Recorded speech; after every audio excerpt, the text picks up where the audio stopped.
Well, good afternoon and welcome to the UCSF Digital Health Award 2020 semifinalist round. This is the mental and behavioral health category. It was the #1 category with a bullet in terms of number of applications that we got. And we're now down to the final 4 companies, 4 amazing companies, and really excited to hear their stories. What we're going to do is we're going to spend the next 45 minutes and no longer, allowing the companies to show their stuff. I'm going to start with a video and we'll take it from there. Video, okay, where is that?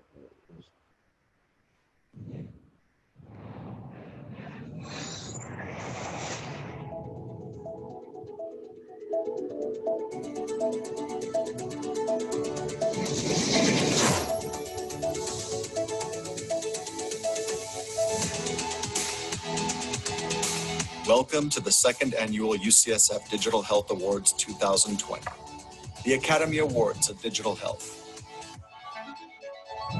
where we honor the best technologies that are defining and leading the digital health revolution. We want to improve healthcare, so we're really excited to be part of this wonderful evening.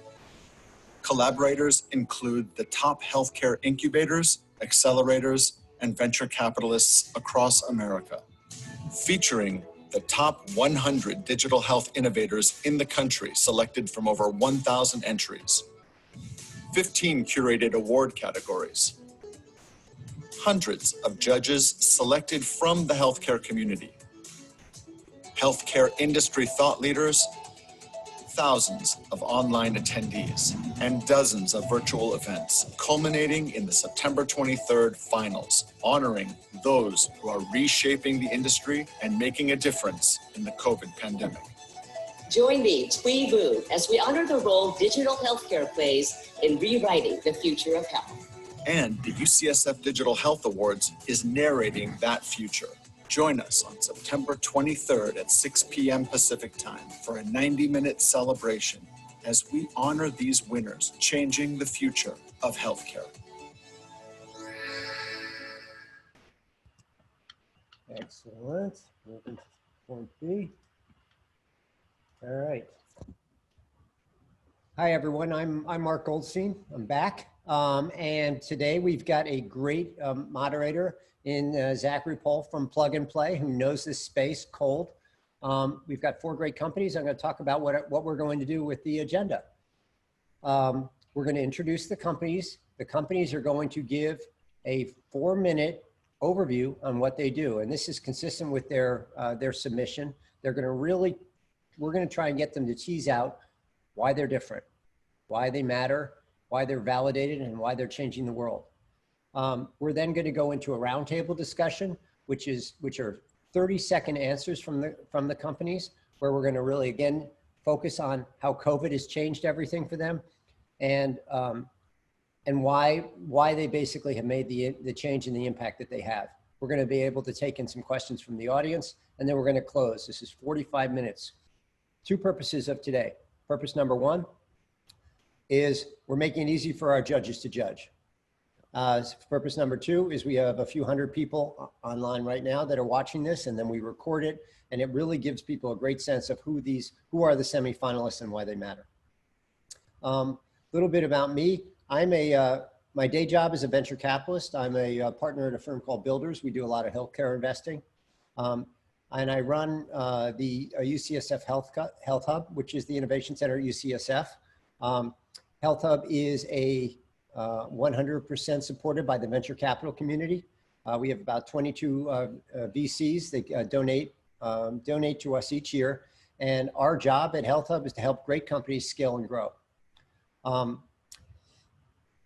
That's a little bit about Health Hub. And we see typically we'd be doing this from Mission Bay in San Francisco. And we really see UCSF being at the very center of all of healthcare innovation. We're going to start off with the proverbial thank you to our sponsors. We have some really great sponsors this year for the award show.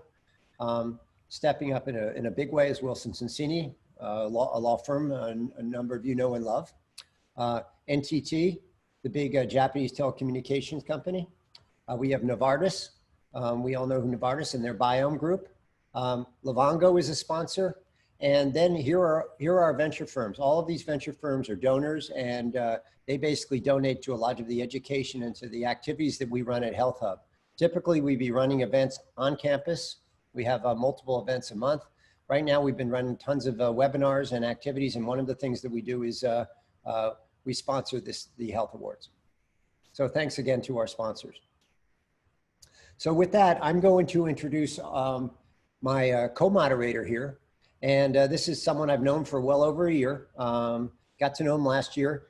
He knows healthcare pretty cold. And Zach's job is going to be to moderate the 4 companies, take them through this first part of the process. And first thing is take a step back. And Zach, tell us about yourself and a little bit about Plug and Play. Yeah, of course, Mark. Thank you so much for having me. And it's a pleasure to be here with all of you. Plug and Play, we, on the digital healthcare side, are the most active digital healthcare investor. We've now made 70 investments to date.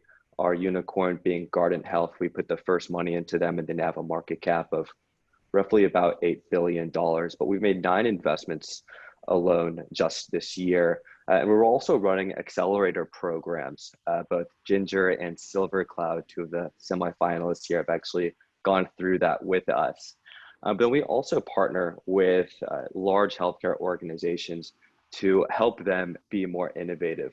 That includes the U.S. Department of Health and Human Services, where we've done an incredible amount of work for COVID-19, NASA for the Mars mission, and then also, speaking of your sponsors, Novartis is one of our good partners, and I've been spending a lot of the year doing a lot of media appearances for a lot of this different work.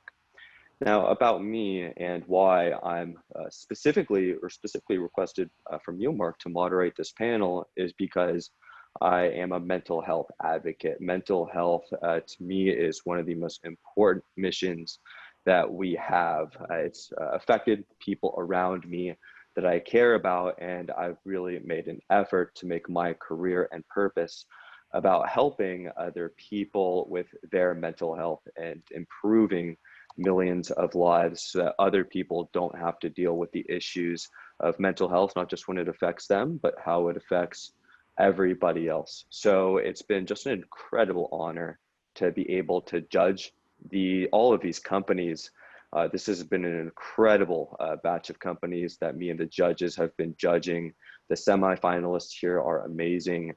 And as I get into introducing these 4 companies, Mark, we were just chatting about this. I want to congratulate these 4 companies. They're all doing such incredible work for not just people in the US, but across the globe. The COVID-19 pandemic has caused such a needed increase in how we deliver mental and behavioral health care. And these 4 companies are really leading that charge, and the 4 people that are with us today. These 4 companies alone have raised $180 million in the last 6 months during a pandemic. And that speaks to the fact that the future is now for how we're doing it. We've now provided the resources. I think Talkspace was actually filtered out for these 4 companies. That's how important and valuable these companies are. So no matter who myself and the judges pick as the winner of the UCSF Digital Health Awards in this category, all of these companies are doing incredible work and winners in their own right. And so with that, here are the 4 companies. And before we jump in, since Zach and I are so well curated here, hey, let's talk about how we got here. You know, Zach made a really good point. We had 15 there. This is one of 15 categories. We've spent 3 months. Zach has been a killer judge, but we got 249 other judges and that have combed through over 750 submissions. We've gone through 3 rounds. We went through the first round, a quarterfinal round, a semifinal round. We're down to 4.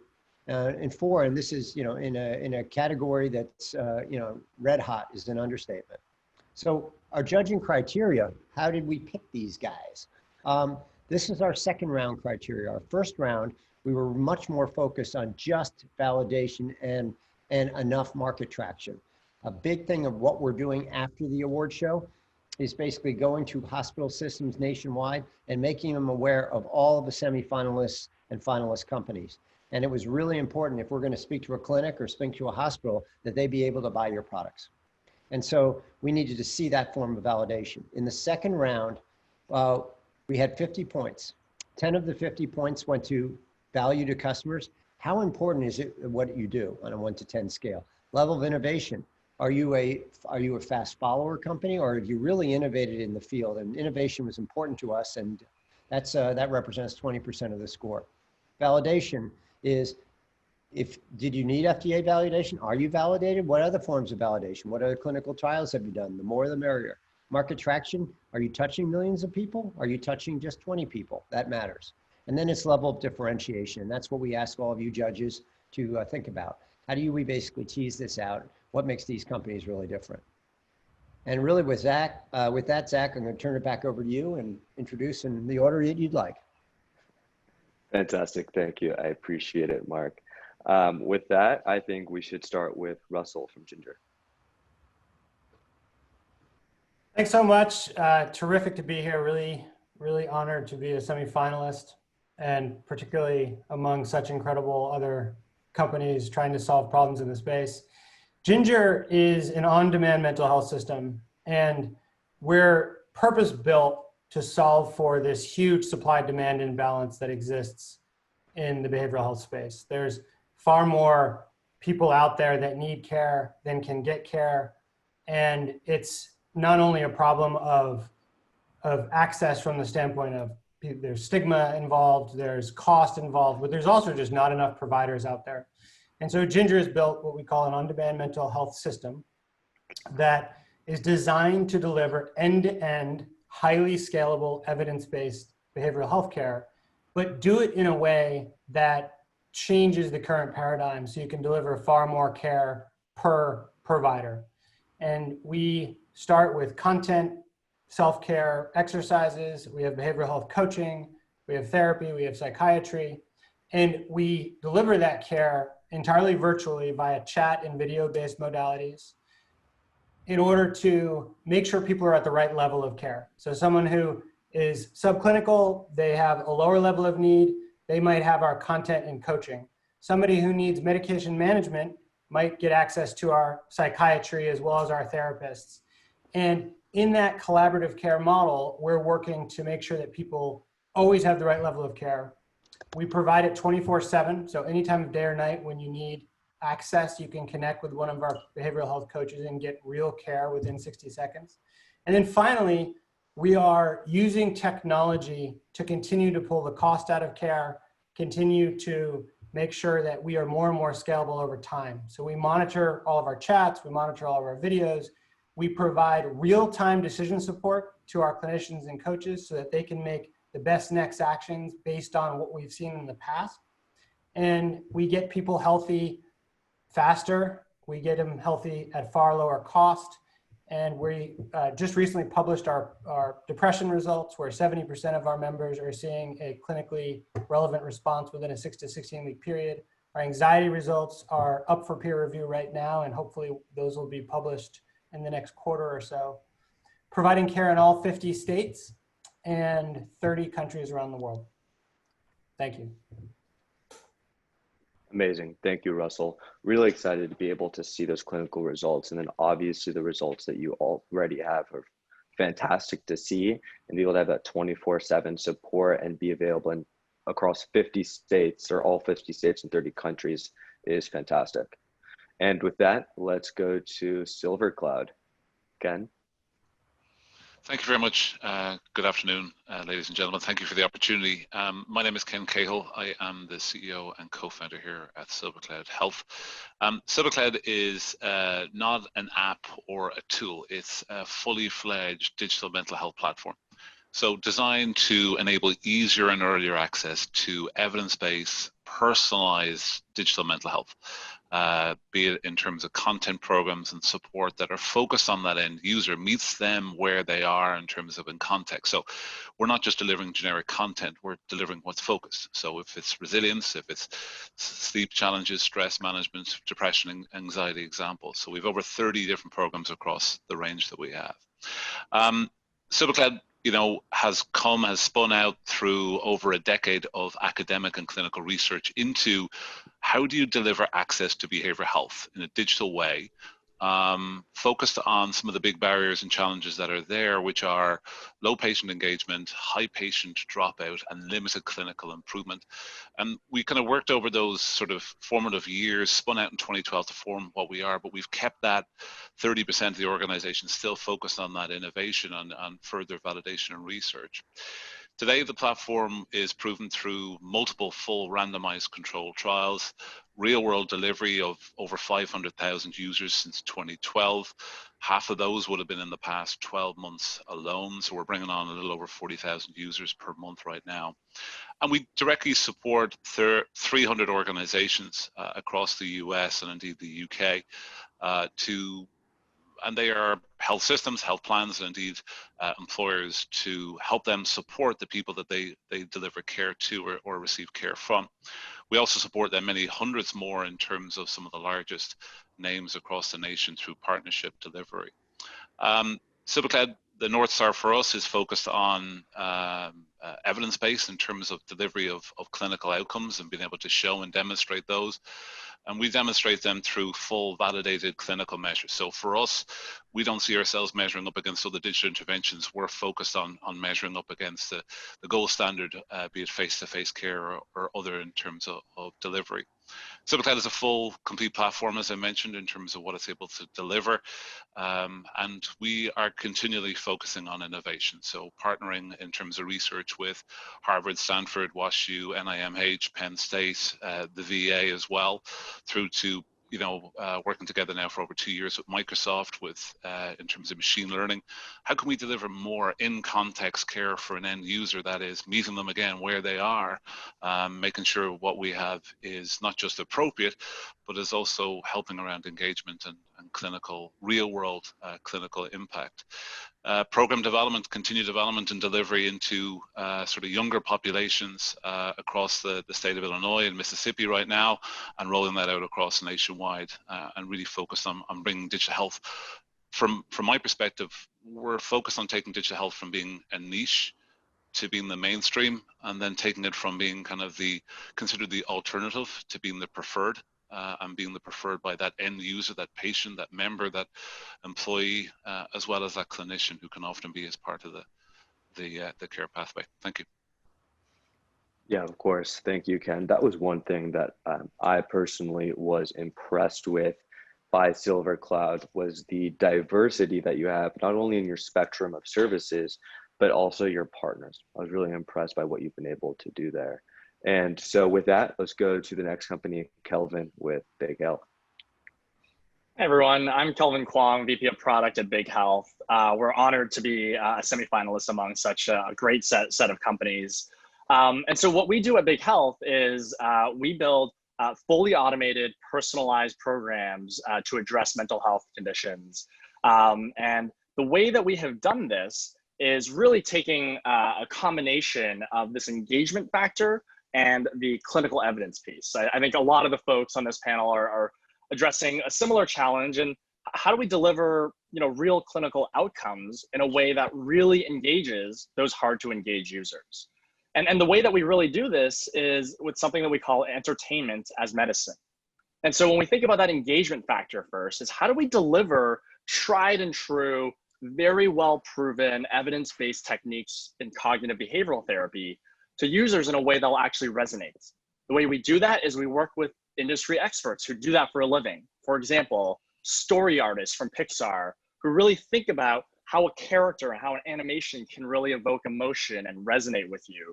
Or the voice of our program was the founding executive producer of Radiolab, and how you can use sound and voice to really empathize with someone in a tough situation. We combine these human factor elements with gold standard clinical practice, where we see that in our outcomes. As you can see on the page, we have 13 published RCTs. In those RCTs, we see a 70% recovery rate. Moreover, we have health economic outcomes that show that on average, we save $1,600 for folks with these conditions in their healthcare costs overall. And so that is actually what has driven our success and our ability to scale to over 13 million folks worldwide.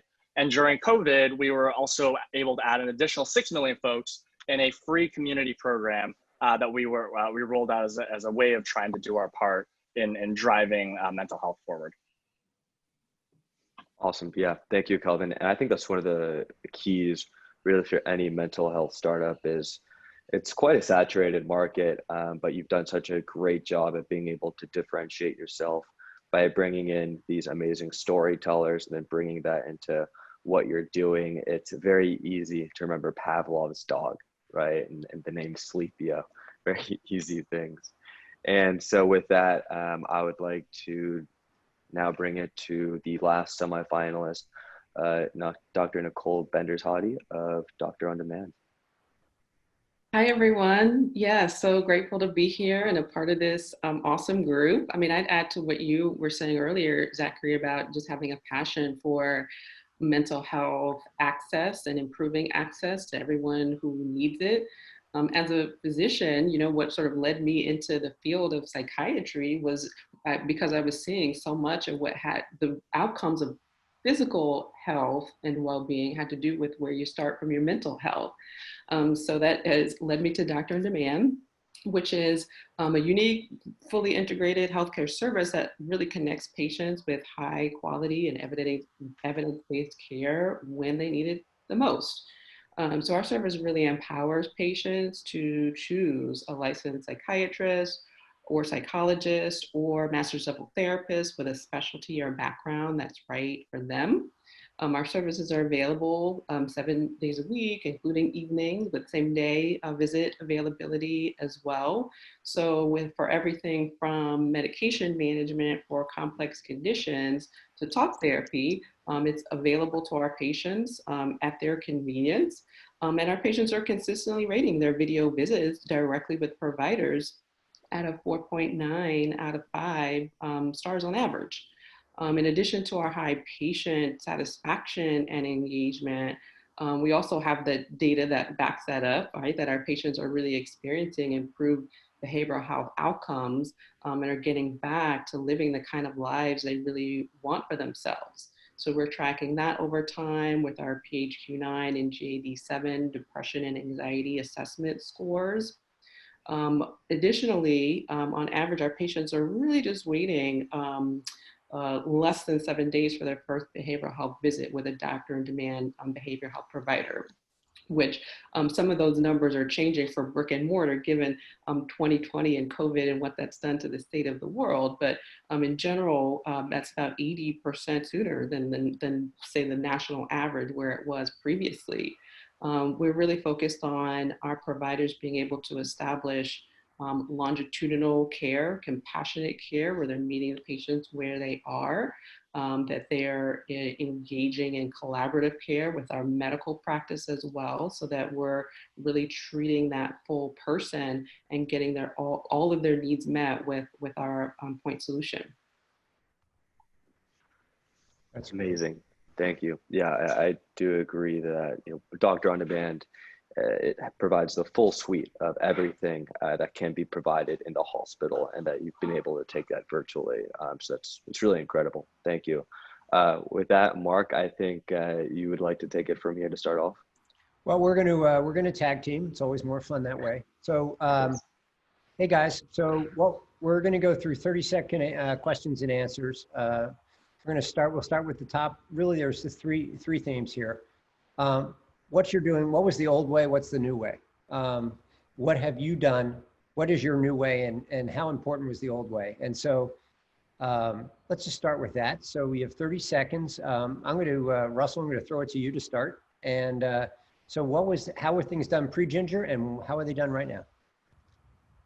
Sure. Well, I mean, first, I think behavioral healthcare largely scaled one-to-one in the past, and our focus is how do we get more care out of each individual provider that's out there by supporting them with technology, with collaborative care, with getting people to the right level of care, and with content, exercises, et cetera.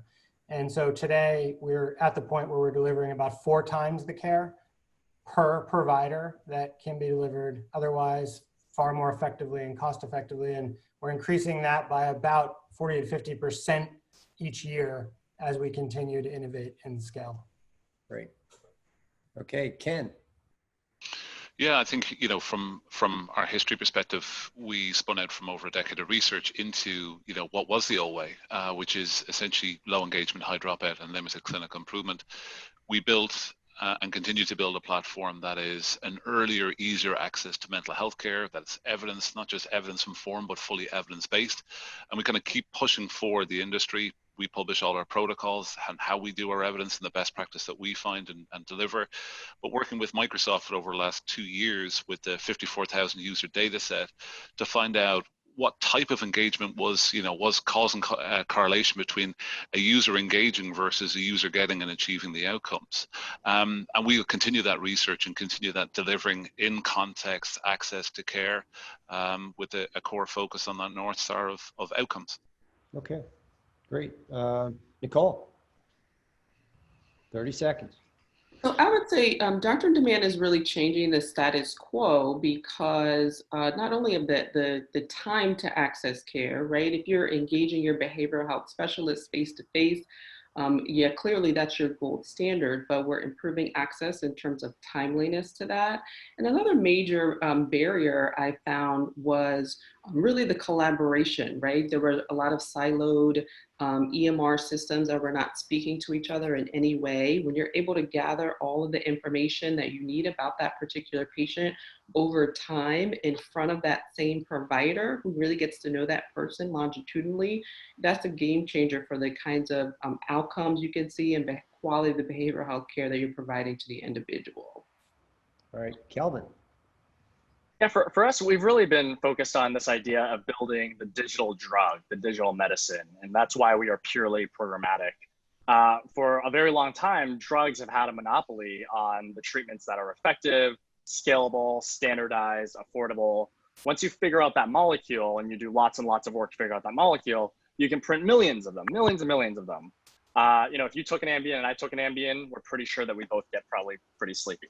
And what we've done is we've digitized that and created that into a digital format so that it's something that we can deliver effectively, scalably, in a standardized way and affordably. And the proof is really in the pudding because you know, we talked about our clinical outcomes, but we replicate those clinical outcomes in our real world data across hundreds of thousands of people. And moreover, we can start to leverage the patterns that we see there with things like machine learning and iterative algorithms to even further improve upon that. Great. All right, Zach, next one's you. Thank you. So the next one is, tell us why you're solving a big $1 trillion problem.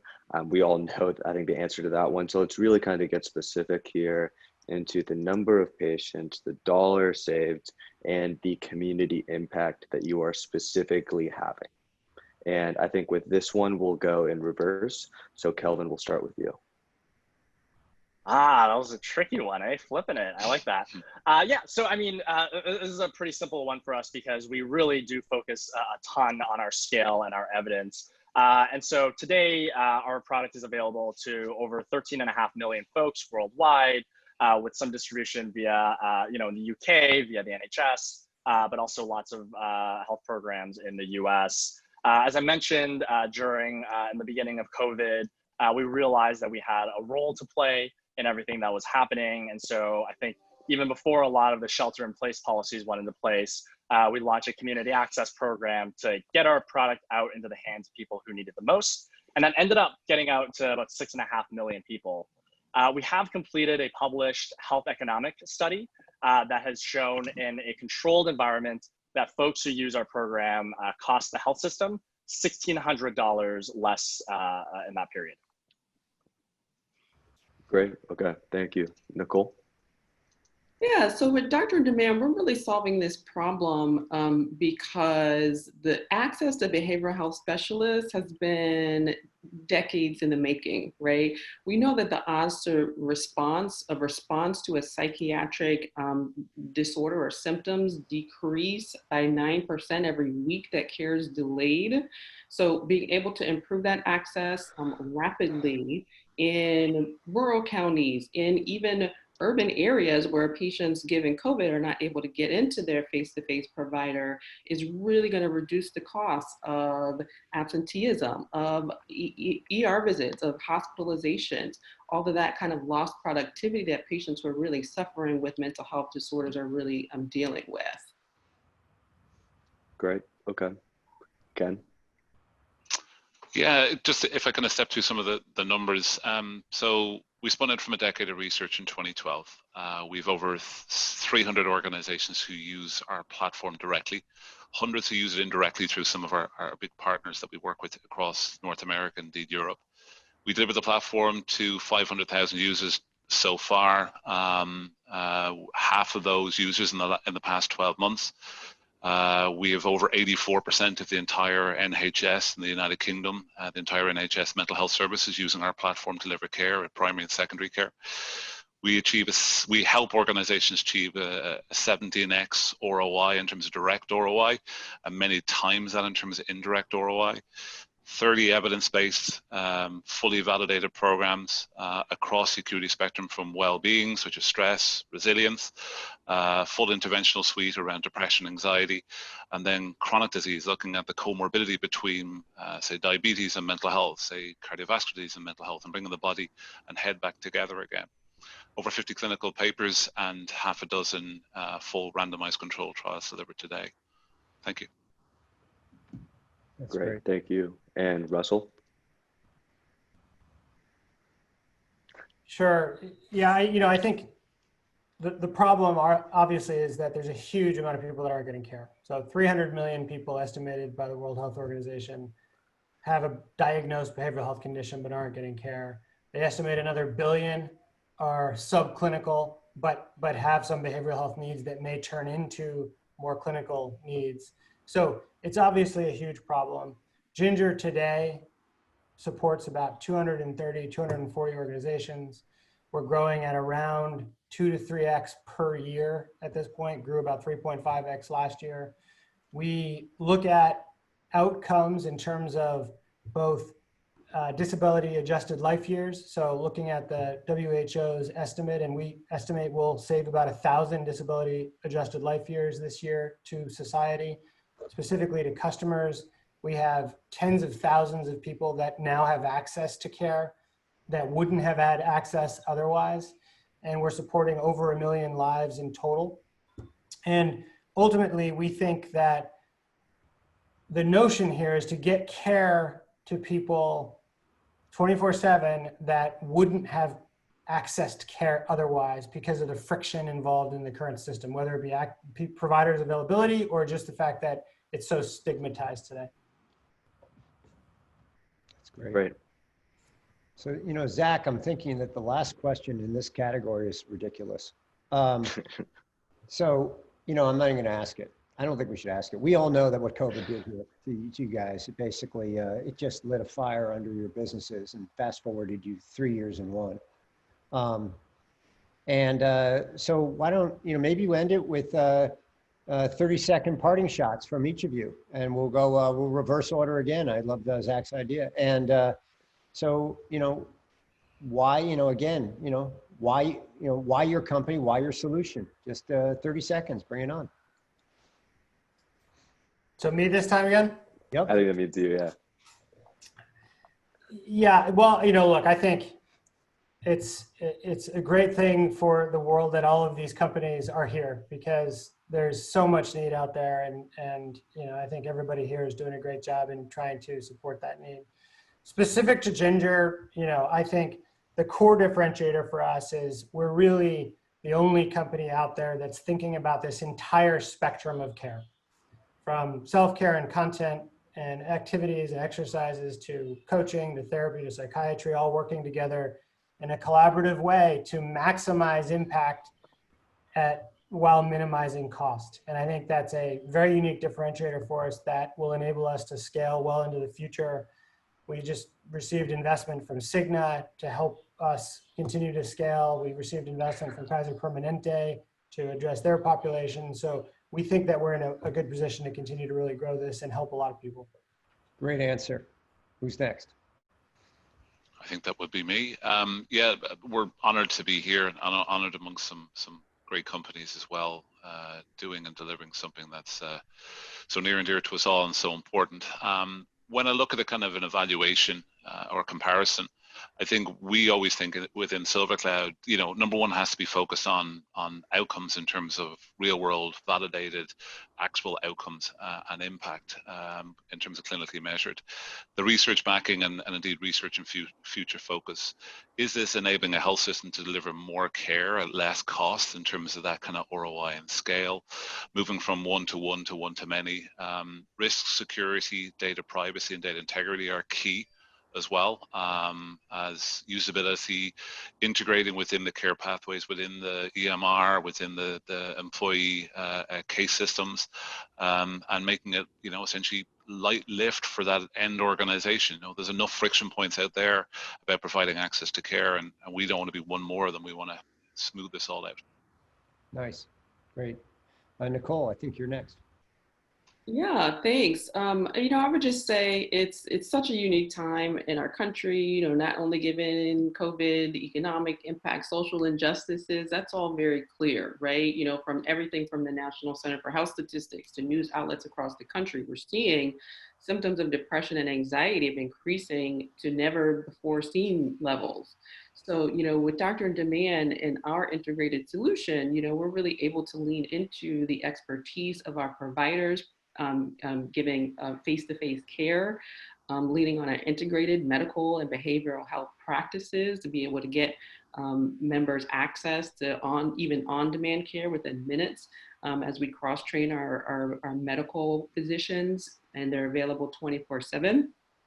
I would just say, you know, we also have the ability to bring in, you know, our digital tools, our self-paced assessments, our education to really bring our patients in as partners in their care to get that buy-in and to get the long-lasting outcomes that we're also demonstrating. Ultimately, our focus is on patients and getting them back to living their best lives. Calvin. Yeah, it's a tough question because obviously all the companies here are doing incredible things that I think the world needs. I think really the way I think about it is, you know, how are we being truly innovative within the digital health system?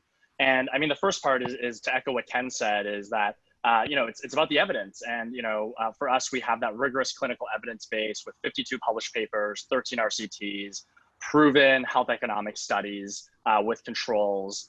And then the second piece is about engaging folks. And as Russell said, there are a lot of silent sufferers out there that we need to help. And it's with approaches like ours that destigmatize mental health using entertainment as medicine that we can really help these folks who say, I don't have anxiety, I'm just stressed. I have, you know, I'm a single mom with 3 jobs. And so we've really seen that during COVID, where folks who otherwise would not be getting help are using something that seems like it can be fun even and can help them. And then finally, it's about pioneering that pathway to actually deliver digital therapeutics. And we pioneered this pathway first with CVS by having a digital therapeutic delivered via a PBM. And you know, for the first time, we said, hey, that was a major leap forward for us to say, we're actually getting close to this digital drug idea, because a pharmacy benefits manager is actually now our channel. Okay. And so those are some of the exciting reasons. Great. Hey, Zach, parting shots, how would you like to end this? I'm going to end this, I think, with one of my first points, which is all of these companies are doing incredible work in their own way. With the resources they have, the clinical evidence that they have, and the different ways that they're attacking how mental and behavioral health care is being delivered, we're not going to see it delivered the same way in a post-COVID-19 world. These 4 companies are going to change it, and change it for the better. So I think I'm going to leave it with that. Well, can't say any better than that. So what's next? We get to the grand finale in I guess it's a week. We purposely scheduled this from 6 to 7:30 in the evening, that specific time. The idea is that this is a celebration of you guys. It's a celebration of the fact that in a really crappy year, there have been some amazing advances in healthcare, and the bulk of them have been on the digital side. We've got really an all-star group coming together for next week. It's going to be a great opportunity to, show off your stuff, but also tell your friends, tell your cousins, tell everyone you know, tell your coworkers to go sign up at ucsfhealthawards.com and to join and watch the celebration live. We're targeting 10,000 people. Obviously, it'll all be recorded too. And guys, this has been great. Thank you for your time, and see you next week. Thank you for the opportunity. Thank you, everybody. Good luck. Thank you. This is great.